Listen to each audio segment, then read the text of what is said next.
Hello friends, welcome to my YouTube channel GS classes में आपका स्वागत है। फ्रेंड्स, आज के हम अपने इस वीडियो में उत्तर प्रदेश पीसीएस के प्रैक्टिस सेट नंबर 5 को सॉल्व करेंगे, जो बिल्कुल ही न्यू सिलेबस के अकॉर्डिंग तैयार किया गया है। तो चलिए देखते हैं आज का हमारा फर्स्ट क्वेश्चन। हमारा आज का फर्स्ट क्वेश्चन है, सिंधु घाटी के लोग पूजा करते थे। सिंधु घाटी के लोग किसकी पूजा करते थे? तो इसका राइट आंसर होगा ऑप्शन नंबर ए, पशुपति की। किसकी? सिंधु घाटी के लोग पशुपति की पूजा करते थे। सिंधु घाटी की सभ्यता गैर आर्य थी। सिंधु घाटी सभ्यता में शहरी जीवन, चित्रलेखीय लिपि विद्यमान थी। वहीं ये लोग लोहे तथा रक्षा शास्त्रों के ज्ञान से परिचित थे। हमारा आज का सेकंड क्वेश्चन है, निम्नलिखित वैदिक देवताओं में किसे उनका पुरोहित माना जाता था? किसे माना जाता था? तो इसका राइट आंसर होगा ऑप्शन नंबर बी, बृहस्पति को। किसको? बृहस्पति को। हमारा आज का थर्ड क्वेश्चन है, महात्मा बुद्ध का महापरिनिर्वाण किसके गणतंत्र में हुआ था? तो इसका राइट आंसर होगा ऑप्शन नंबर ए, मल्ल के। किसके गणतंत्र में? मल्ल के। महात्मा बुद्ध के द्वारा 29 वर्ष की अवस्था में, कितने वर्ष की अवस्था में? 29 वर्ष की अवस्था में गृहत्याग कर दिया गया, जिसे बौद्ध ग्रंथों में महाभिनिष्क्रमण की संज्ञा दी गई। 483 ईस्वी, 483 ईसा पूर्व में कुशीनगर अर्थात मल्ल गणराज्य की राजधानी में 80 वर्ष की आयु में गौतम बुद्ध की मृत्यु हो गई, जिसे महापरिनिर्वाण कहा गया। हमारा आज का अगला प्रश्न है, सारनाथ की भूमि स्पर्श मुद्रा वाली बुद्ध प्रतिमा अंकित है। तो यह किस काल से अंकित है? तो इसका राइट आंसर होगा ऑप्शन नंबर बी, गुप्त काल से। कौन से काल से? गुप्त काल से। हमारा आज का अगला प्रश्न है, सुल्तानी युग में बौद्धों की कौन सी शाखा सबसे प्रभावशाली थी? तो इसका राइट आंसर होगा ऑप्शन नंबर सी, वज्रयान। कौन सी? वज्रयान। यानी सुल्तानी युग में बौद्धों की वज्रयान शाखा सबसे प्रभावशाली थी। हमारा आज का अगला प्रश्न है, गौतम बुद्ध के समय का प्रसिद्ध वैद्य जीवक किसके दरबार से संबंधित था? तो इसका राइट आंसर होगा ऑप्शन नंबर ए, बिंबिसार। यानी गौतम बुद्ध के समय का प्रसिद्ध वैद्य जीवक बिंबिसार दरबार से संबंधित था। हमारा आज का अगला प्रश्न है, दिल्ली के किस सुल्तान ने ब्राह्मणों पर भी जजिया कर लगाया था? तो इसका राइट आंसर होगा option number B, Firoz Shah Tughlaq ने। यानी दिल्ली के सुल्तान फिरोज शाह तुगलक ने ब्राह्मणों पर भी जजिया कर लगाया था। हमारा आज का अगला प्रश्न है, निम्नलिखित में कौन एक सही सुमेलित नहीं है? तो इसका राइट आंसर होगा ऑप्शन नंबर डी, जमा मस्जिद लखनऊ में नहीं बल्कि यह कहाँ पे स्थित है? तो यह गुलबर्गा में स्थित है। कहाँ पे? गुलबर्गा में स्थित है।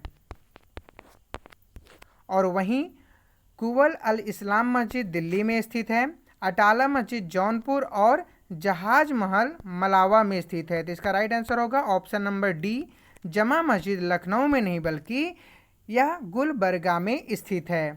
हमारा आज का अगला प्रश्न है, महात्मा गांधी की जीवनी का लुई फिशर संबंध थे। तो इसका राइट आंसर होगा ऑप्शन नंबर डी, भारत छोड़ो आंदोलन से। किससे? भारत छोड़ो आंदोलन से। महात्मा गांधी के भारत छोड़ो आंदोलन के दौरान अमेरिकी पत्रकार लुई फिशर उनके साथ थे। हमारा आज का अगला प्रश्न है, निम्नलिखित में किसने गांधी इरविन समझौते में महात्मा गांधी के लाभ को सांत्वना पुरस्कार कहा था? तो इसका राइट आंसर होगा option number B, Alan Campbell Johnson ने। किसने? एलन कैम्पबेल जॉनसन ने। 5 मार्च 1931 ईस्वी को महात्मा गांधी व लॉर्ड इरविन के मध्य एक समझौता हुआ था, जिसे गांधी इरविन समझौते के नाम से जाना जाता है। हमारा आज का अगला प्रश्न है, प्राकृतिक वनस्पति का सर्वाधिक विकसित क्षेत्र कौन सा है? तो इसका राइट आंसर होगा ऑप्शन नंबर बी, पतझड़ वन। कौन सा क्षेत्र है? पतझड़ वन। प्राकृतिक वनस्पति का सर्वाधिक विकसित क्षेत्र पतझड़ वन है। हमारा आज का अगला प्रश्न है, भारत का पहला तितली उद्यान कहाँ पर स्थित है? तो इसका राइट आंसर होगा ऑप्शन नंबर ए, बन्नरगढ़ जैविक उद्यान। बन्नरघट्ट जैविक उद्यान कर्नाटक राज्य में स्थित है। कहाँ पे स्थित है? बन्नरघट्ट जैविक उद्यान कर्नाटक राज्य में स्थित है। हमारा आज का अगला प्रश्न है, निम्नलिखित में कौन सही सुमेलित नहीं है? तो इसका राइट आंसर होगा ऑप्शन नंबर बी, बुंदाला राष्ट्रीय उद्यान नेपाल में नहीं बल्कि यह कहाँ स्थित है? तो यह श्रीलंका में स्थित है। कहाँ पे? बुंदाला राष्ट्रीय उद्यान नेपाल में नहीं बल्कि श्रीलंका में स्थित है। कहाँ पे? श्रीलंका में स्थित है। वहीं चितवन राष्ट्रीय उद्यान नेपाल में, याला राष्ट्रीय उद्यान श्रीलंका में और रायल मानस राष्ट्रीय उद्यान भूटान में स्थित है। जबकि बुंदाला राष्ट्रीय उद्यान नेपाल में नहीं बल्कि यह श्रीलंका में स्थित है। कहाँ पे स्थित है? श्रीलंका में। हमारा आज का अगला प्रश्न है, निम्नलिखित में किसको केंद्रीय प्रदूषण नियंत्रण बोर्ड द्वारा अत्यधिक प्रदूषणकारी उद्योग के रूप में निर्धारित नहीं किया गया है? तो इसका राइट आंसर होगा ऑप्शन नंबर सी, चाय को। किसको? चाय को। चाय को केंद्रीय प्रदूषण नियंत्रण बोर्ड द्वारा अत्यधिक प्रदूषणकारी उद्योग के रूप में निर्धारित नहीं किया गया है, जबकि लुगदी, कागज, चीनी और उर्वरक इन तीनों को ही केंद्रीय प्रदूषण नियंत्रण बोर्ड द्वारा अत्यधिक प्रदूषणकारी उद्योग के रूप में निर्धारित किया है। हमारा आज का अगला प्रश्न है, निम्नलिखित में कौन एक विश्व की ठंडी महासागरीय जलधारा है? तो इसका राइट आंसर होगा ऑप्शन नंबर डी, क्यूराइल की धारा।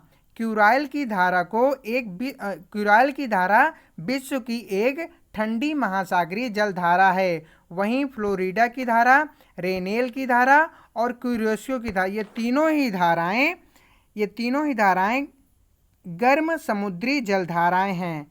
ये तीनों ही धाराएं कौन सी समुद्री जलधाराएं हैं? तो ये गर्म समुद्री जलधाराएं हैं। और क्यूराइट की धारा ये एक ठंडी महासागरीय जलधारा है। हमारा आज का अगला प्रश्न है, निम्नलिखित में से कौन सा एक विश्व का सबसे व्यस्ततम बंदरगाह है? तो इसका राइट आंसर होगा ऑप्शन नंबर बी, रॉटरडैम बंदरगाह। रॉटरडैम बंदरगाह विश्व का सबसे व्यस्ततम बंदरगाह है। नीदरलैंड में राइन नदी के तट पर अवस्थित रॉटरडैम बंदरगाह यूरोप का सबसे बड़ा व विश्व का सबसे व्यस्ततम बंदरगाह है। हमारा आज का अगला प्रश्न है, निम्नलिखित में कौन एक सही सुमेलित नहीं है? तो इसका राइट आंसर होगा ऑप्शन नंबर डी, एस्किमो जनजात अर्जेंटीना में नहीं बल्कि यह ग्रीनलैंड व कनाडा के क्षेत्र में पाई जाती है। कहाँ पे? ग्रीनलैंड व कनाडा के क्षेत्र में पाई जाती है। वहीं सेमांग जनजात मलेशिया में, वेद्या जनजात श्रीलंका में और लाई जनजात म्यांमार में पाई जाती है। तो इसका राइट आंसर क्या होगा? ऑप्शन नंबर डी, एस्किमो जनजात। एस्किमो जनजात अर्जेंटीना में नहीं बल्कि यह ग्रीनलैंड व कनाडा में पाई जाती है। हमारा आज का अगला प्रश्न है, राष्ट्रीय राजमार्ग 10 यानी नेशनल हाईवे 10 निम्नलिखित में से किसको जोड़ता है? तो इसका राइट आंसर होगा ऑप्शन नंबर डी, दिल्ली को फजिल्फा से। किसको? दिल्ली को फजिल्फा से जोड़ता है। नेशनल हाईवे 10 भारत और पाकिस्तान के बॉर्डर पर स्थित है, जो दिल्ली को फजिल्का से जोड़ता है। हमारा आज का अगला प्रश्न है, उत्तर प्रदेश स्थित एल्युमिनियम उद्योग हिंडाल्को की स्थापना वर्ष 1958 में किस देश की सहायता से की गई थी? तो इसका राइट आंसर होगा ऑप्शन नंबर सी, अमेरिका की सहायता से। किसकी सहायता से? अमेरिका की सहायता से। उत्तर प्रदेश में स्थित एल्युमिनियम उद्योग हिंडाल्को की स्थापना वर्ष 1958 में अमेरिका की सहायता से की गई थी। हमारा आज का अगला प्रश्न है, निम्नलिखित में से कौन सा अनुच्छेद सहकारी समितियों से संबंधित है? सहकारी समितियों से कौन सा अनुच्छेद संबंधित है? तो इसका राइट आंसर होगा ऑप्शन नंबर सी, अनुच्छेद 43 बी। अनुच्छेद 43 बी सहकारी समितियों से संबंधित है। वहीं अनुच्छेद 43 में कर्मकारों के लिए निर्वाह मजदूरी आदि का उल्लेख है। और अनुच्छेद 43A में उद्योगों के प्रबंधन में मजदूरों या श्रमिकों को भाग लेने के अधिकार से संबंधित है। और अनुच्छेद 45 में क्या है? अनुच्छेद 45 में बालकों के लिए निःशुल्क एवं अनिवार्य शिक्षा का उपबंध है। तो इसका राइट आंसर क्या होगा? इसका राइट आंसर होगा ऑप्शन नंबर सी अनुच्छेद 43 बी। अनुच्छेद 43 बी में सहकारी समितियों से संबंधित है, यानी अनुच्छेद 43 बी सहकारी समितियों से संबंधित है। हमारा आज का अगला प्रश्न है, निम्नलिखित में किसके द्वारा प्रथम खेलो इंडिया यूनिवर्सिटी गेम की घोषणा की गई? तो इसका राइट आंसर होगा ऑप्शन नंबर सी नवीन पटनायक के द्वारा। हाल ही में उड़ीसा के मुख्यमंत्री नवीन पटनायक के द्वारा प्रथम खेलो इंडिया यूनिवर्सिटी गेम की घोषणा की गई। हमारा आज का अगला प्रश्न है, भारत के द्वारा निम्नलिखित में से किस देश को हराकर वर्ल्ड कप कबड्डी टूर्नामेंट 2019 का खिताब अपने नाम किया? तो इसका राइट आंसर होगा ऑप्शन नंबर बी कनाडा को, यानी भारत ने कनाडा को हराकर वर्ल्ड कप टूर्नामेंट कबड्डी 2019 का खिताब अपने नाम किया। हमारा आज का अगला प्रश्न है, निम्नलिखित में किसको क्रिस्टल अवार्ड 2020 से सम्मानित किया गया? तो इसका राइट आंसर होगा option number C Deepika Padukone को। किसको? दीपिका पादुकोण को। दावोस में विश्व आर्थिक मंच की बैठक में फरवरी 2020 में बॉलीवुड अभिनेत्री दीपिका पादुकोण को मानसिक स्वास्थ्य जागरूकता बढ़ाने के लिए क्रिस्टल अवार्ड 2020 से सम्मानित किया गया। अवार्ड 2020 में सम्मानित किया गया। हमारा आज का अगला प्रश्न है, 5 जून 2020 को भारत सरकार द्वारा शुरू किया गया ट्यूलिप कार्यक्रम का उद्देश्य है। तो ट्यूलिप कार्यक्रम का उद्देश्य क्या है? तो इसका राइट आंसर होगा ऑप्शन नंबर ए नए स्नातकों को प्रशिक्षण के अवसर प्रदान करना। 5 जून 2020 को भारत सरकार द्वारा शुरू किया गया ट्यूलिप कार्यक्रम का उद्देश्य नए स्नातकों को प्रशिक्षण के अवसर प्रदान करना है। हमारा आज का अगला प्रश्न है, निम्नलिखित में किस संस्था के द्वारा भारत में प्रगति नाटक कॉर्पोरेट सामाजिक उत्तरदायित्व पहल की शुरुआत की गई? तो इसका राइट आंसर होगा ऑप्शन नंबर बी फेसबुक के द्वारा। किसके द्वारा? फेसबुक के द्वारा। फेसबुक के द्वारा भारत में प्रगति नामक कॉर्पोरेट सामाजिक उत्तरदायित्व पहल की शुरुआत की गई। हमारा आज का अगला प्रश्न है, डिकार्बोनाइजिंग ट्रांसपोर्ट इन इंडिया परियोजना की शुरुआत की गई, तो यह किसके द्वारा की गई? तो इसका राइट आंसर होगा ऑप्शन नंबर सी नीति आयोग के द्वारा। किसके द्वारा? नीति आयोग के द्वारा। भारत में कम कार्बन परिवहन प्रणाली की ओर एक रास्ता तलाशते हुए नीति आयोग के द्वारा डिकार्बोनाइजिंग ट्रांसपोर्ट इन इंडिया परियोजना की शुरुआत की गई। हमारा आज का अगला प्रश्न है, हाल के दिनों में चर्चा में रहा ऑपरेशन संजीवनी निम्नलिखित में किस देश से संबंधित है? तो इसका राइट आंसर होगा ऑप्शन नंबर बी मालदीव से। किससे? मालदीव से। 2 अप्रैल 2020 को भारतीय वायुसेना ने मालदीव के लिए कोरोना काल में चिकित्सा उपकरणों की आपूर्ति हेतु ऑपरेशन संजीवनी शुरू किया। हमारा आज का अगला प्रश्न है, वर्तमान समय में मुख्य सूचना आयुक्त यानी चीफ इंफॉर्मेशन कमिश्नर हैं वह कौन है? तो इसका राइट आंसर होगा option number A Bimal Julka. कौन है? बिमल जुल्का। हमारा आज का अगला प्रश्न है, गिनीज वर्ल्ड रिकॉर्ड द्वारा निम्नलिखित में किसे सबसे तेज मानव संगणना के लिए सम्मानित किया गया है? तो इसका राइट आंसर होगा ऑप्शन नंबर ए शकुंतला देवी को। किसको? शकुंतला देवी को। दिवंगत शकुंतला देवी को सबसे तेज मानव संगणना के लिए सम्मानित किया गया है। वनिजा रूपानी को नासा ने अपने पहले मंगल हेलीकॉप्टर का नाम रखने का श्रेय भारतीय मूल की 17 वर्षीय छात्रा वनिजा रूपानी को दिया है। के शैलजा, केरल की स्वास्थ्य मंत्री के शैलजा को कोरोना महामारी से निपटने हेतु उनके प्रयासों हेतु उन्हें संयुक्त राष्ट्र संघ द्वारा सम्मानित किया गया है। कृतिका पांडे, भारतीय लेखिका कृतिका पांडे को कॉमनवेल्थ शॉर्ट स्टोरी प्राइज 2020 से सम्मानित किया गया है। हमारा आज का अगला प्रश्न है, देश का पहला पशु युद्ध स्मारक उत्तर प्रदेश के किस जिले में स्थापित किया जा रहा है? तो इसका राइट आंसर होगा ऑप्शन नंबर सी मेरठ जिले में। कौन से जिले में? मेरठ जिले में। और वहीं महाराजगंज में क्या है, महाराजगंज जिले में राज्य का पहला गिद्ध संरक्षण केंद्र स्थापित किया जा रहा है। मिर्जापुर जिले में क्या है, मिर्जापुर जिले में देश का पहला गो अभयारण्य स्थापित किया जा रहा है। मुरादाबाद में गन्ना किसान प्रशिक्षण संस्थान की स्थापना की जाएगी। हमारा आज का अगला प्रश्न है, देश का पहला कौशल विकास विश्वविद्यालय स्थापित किया जा रहा है या कहाँ किया जा रहा है? तो इसका राइट आंसर होगा ऑप्शन नंबर ए, काशी में। कहाँ पे? काशी में। हमारा आज का अगला प्रश्न है, अर्थव्यवस्था की मंदी को दूर करने हेतु कारपोरेट टैक्स 30% से घटाकर कर दिया गया। कितने प्रतिशत कर दिया गया? तो इसका राइट आंसर होगा ऑप्शन नंबर बी, 22%। कितना कर दिया गया? 22%। अर्थव्यवस्था की मंदी को दूर करने हेतु कारपोरेट टैक्स 30% से घटाकर 22% कर दिया गया है। हमारा आज का अगला प्रश्न है, निम्नलिखित में से किस राज्य को बौद्ध धर्म का पालना कहा जाता है? तो इसका राइट आंसर होगा option number B, Uttar Pradesh को। किसको? उत्तर प्रदेश को। गौतम बुद्ध का जन्म कपिलवस्तु के निकट लुम्बिनी में 563 ईसा पूर्व में हुआ था। इनके पिता शुद्धोधन व माता माया देवी थी। इनके बचपन का नाम सिद्धार्थ था।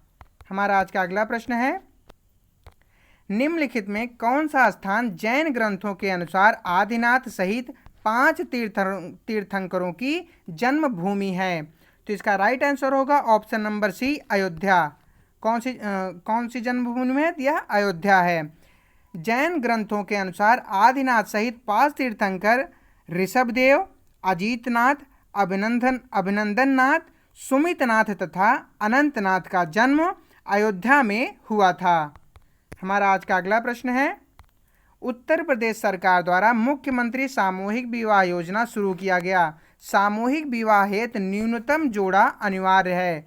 तो न्यूनतम जोड़ा कितना अनिवार्य है? तो इसका राइट आंसर होगा ऑप्शन नंबर ए, 10 जोड़े। यानी उत्तर प्रदेश सरकार द्वारा मुख्यमंत्री सामूहिक विवाह योजना शुरू किया गया है। सामूहिक विवाह हेतु न्यूनतम जोड़ा कम से कम 10 जोड़े की जरूरत होती है। न्यूनतम जोड़ा 10 जोड़ा होना अनिवार्य है। हमारा आज का अगला प्रश्न है, उत्तर प्रदेश सरकार द्वारा किस वर्ष मुख्यमंत्री समग्र ग्राम विकास योजना की शुरुआत की गई? तो इसका राइट आंसर होगा ऑप्शन नंबर बी, 24 जनवरी 2018 को। कब? 24 जनवरी 2018 को उत्तर प्रदेश दिवस के अवसर पर, यानी 24 जनवरी 2018 को मुख्यमंत्री समग्र ग्राम विकास योजना की शुरुआत की गई। हमारा आज का अगला प्रश्न है, उत्तर प्रदेश में सर्वाधिक अनुसूचित जाति जनसंख्या वाला जिला है। तो वह कौन सा जिला है? तो इसका राइट आंसर होगा ऑप्शन नंबर ए, सीतापुर जिला। कौन सा जिला? सीतापुर जिला। उत्तर प्रदेश में सर्वाधिक अनुसूचित जाति जनसंख्या वाला जिला सीतापुर है। वहीं दूसरे स्थान पर इलाहाबाद, तीसरे स्थान पर हरदोई और अनुसूचित जाति जनसंख्या वाले जिला में चौथे स्थान पर आजमगढ़ जिला है। हमारा आज का अगला प्रश्न है, देश की कुल असलम जनसंख्या के मामले में उत्तर प्रदेश का स्थान है। तो असलम जनसंख्या के मामले में उत्तर प्रदेश का स्थान कौन सा है? तो इसका राइट आंसर होगा ऑप्शन नंबर डी, चौथा स्थान है। कौन सा स्थान है? चौथा स्थान। असलम जनसंख्या के मामले में पहले स्थान पे महाराष्ट्र, दूसरे स्थान पे पश्चिम बंगाल, दूसरे स्थान पे आंध्र प्रदेश और तीसरे स्थान पे पश्चिम बंगाल व चौथे स्थान पे उत्तर प्रदेश राज्य है। हमारा आज का अगला प्रश्न है, उत्तर प्रदेश ट्रैवल मार्ट का उद्देश्य है। उत्तर प्रदेश ट्रैवल मार्ट का उद्देश्य क्या है? तो इसका राइट आंसर होगा ऑप्शन नंबर बी, पर्यटन को बढ़ावा देना। राज्य सरकार व फिक्की द्वारा वर्ष 2018 में 7 मार्च को आयोजित किया गया था, जिसका उद्देश्य पर्यटन को बढ़ावा देना है। हमारा आज का लास्ट प्रश्न है, निम्नलिखित में से किसे उत्तर प्रदेश गौ सेवा आयोग की ब्रांड एम्बेसडर नियुक्त किया गया है? तो इसका राइट आंसर होगा ऑप्शन नंबर ए, हेमा मालिनी को। किसको? हेमा मालिनी को उत्तर प्रदेश गौ सेवा आयोग की ब्रांड एम्बेसडर हेमा मालिनी को नियुक्त किया गया है। फ्रेंड्स, अगर आपको हमारा वीडियो अच्छा लगा हो तो प्लीज़ हमारे वीडियो को लाइक करें, और अगर आप हमारे चैनल पर नए हैं तो हमारे चैनल को सब्सक्राइब करें और बेल आइकन को जरूर प्रेस करें, ताकि आपको हमारे आने वाले सभी वीडियो का नोटिफिकेशन सबसे पहले मिल सके। So thanks for watching my video. जय हिंद।